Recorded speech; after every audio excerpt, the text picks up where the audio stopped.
Welcome to the deep dive. We're locking in on the Nimzo Indian defense today. Ah, yes, the Nimzo. A really fascinating opening. Arises after 1d4, nf6-2, c4 e6-3, nc3 bb4. Definitely strategically rich. If you want to understand a real cornerstone of modern chess, Then you've definitely come to the right place. absolutely. The Nimzo Indian, it's more than just popular, isn't it? It's like a testament to strategic thinking. Right. And we've pulled together quite a bit of info on it, the core ideas, the history, the key variations. We have. We're looking at what shapes this enduring battle. And it's known for being pretty solid for black. I saw some stats. White's win rate, it's only around, 34 to 37% in the main line? That's about right, yeah. Speaks volumes, really. It does. And a lot of that resilience, it comes from hyper-modern ideas. Nimzowitsch. Exactly, Aaron Nimzo.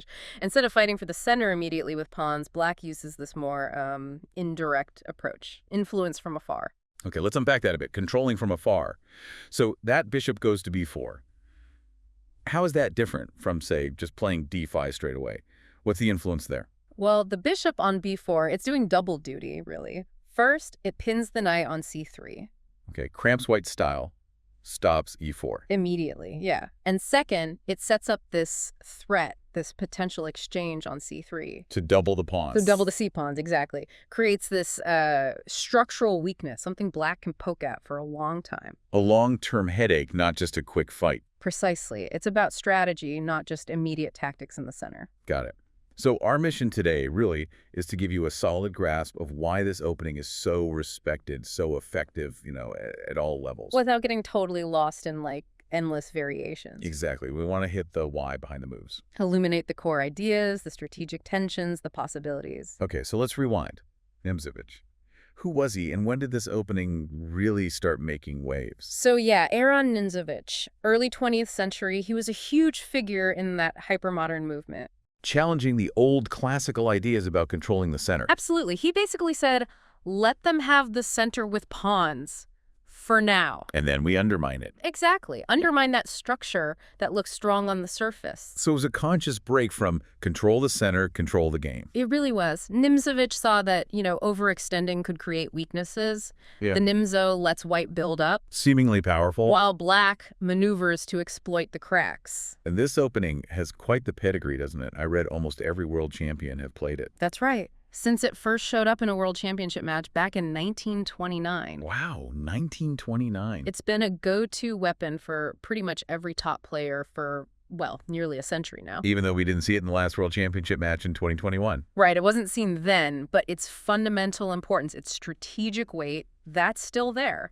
Actually, part of the reason NF3 is so popular for white now Instead of 3, NC3. is because white respects just how strong black can be after 3BB4. They want to avoid the Nimzo sometimes. That says a lot. Okay, so black plays 3-point BB4. What are the big picture goals? What's black trying to achieve? Well, the most immediate role often is that exchange. Bishop takes knight on c3. Double pawns for white.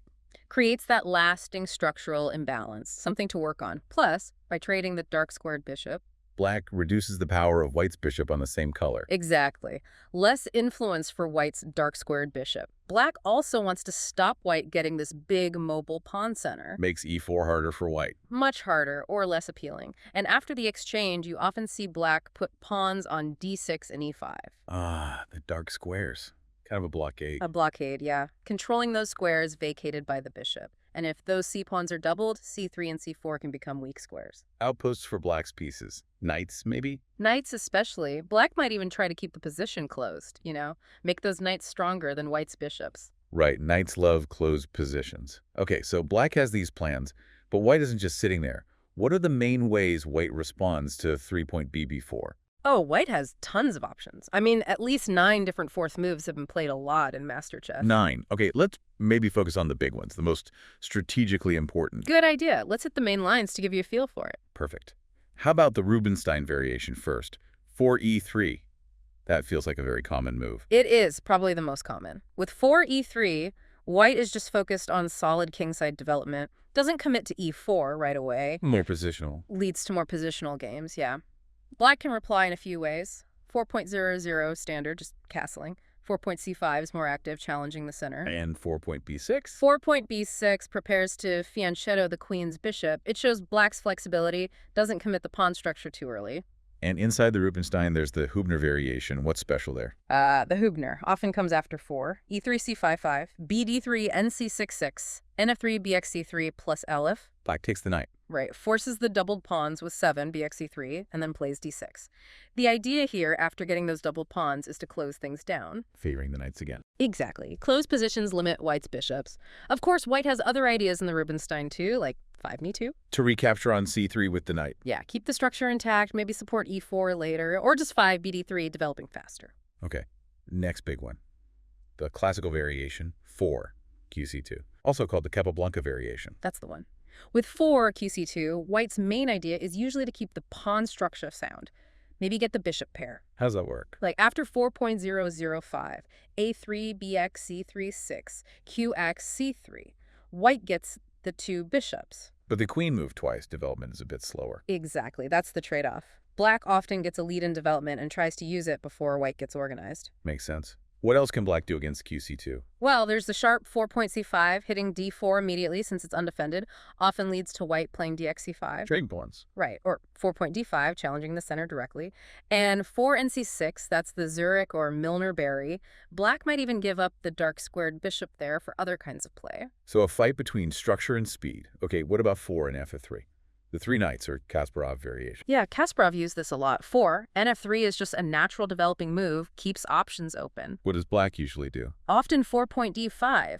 That frequently transposes, actually, into the Rogozin defense. Which is part of the queen's gambit declined complex. Right.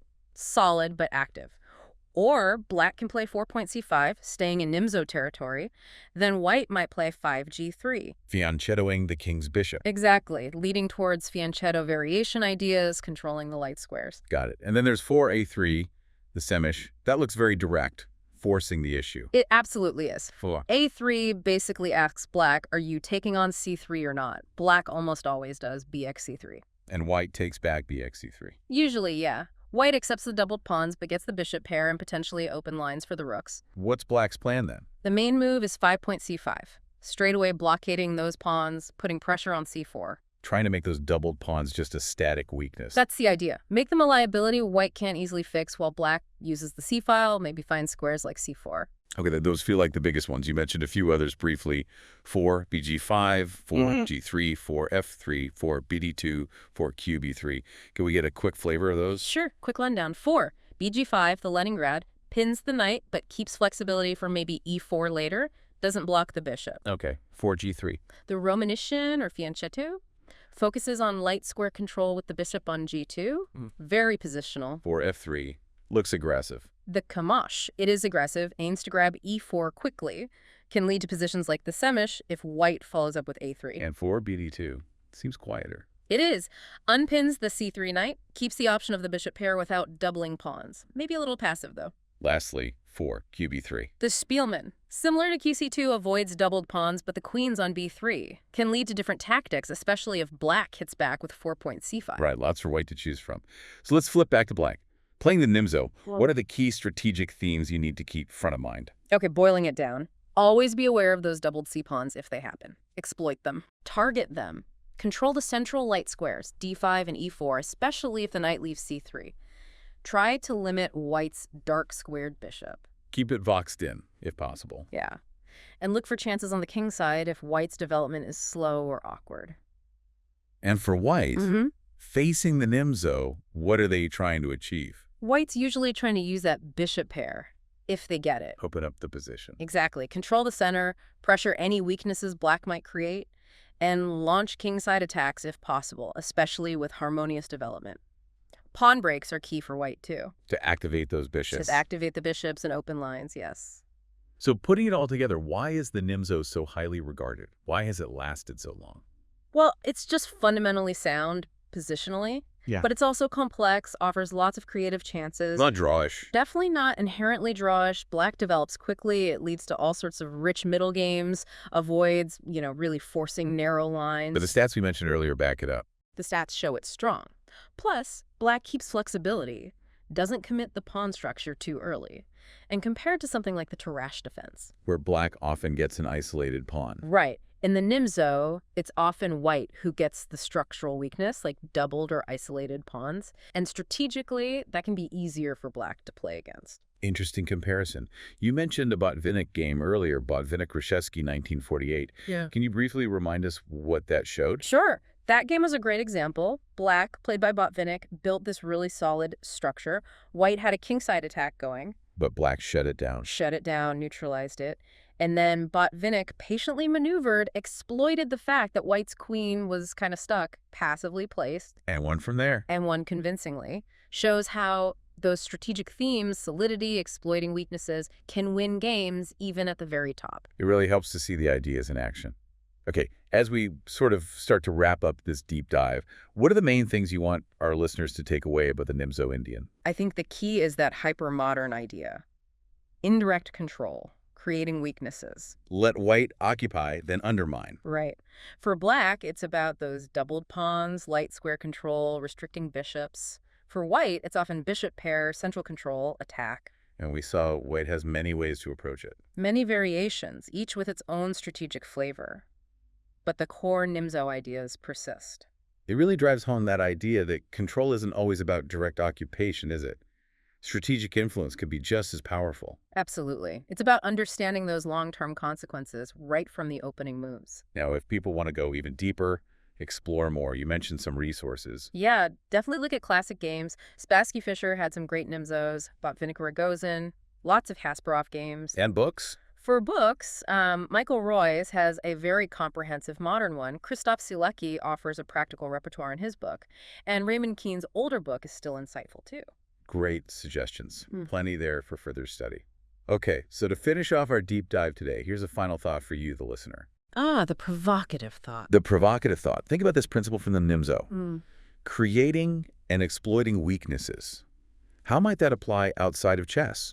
In other strategic situations? What centers in your life or work are maybe controlled by others? And could you use some indirect influence to achieve your goals? Interesting parallel. Something to chew on. Thanks for joining us for this deep dive.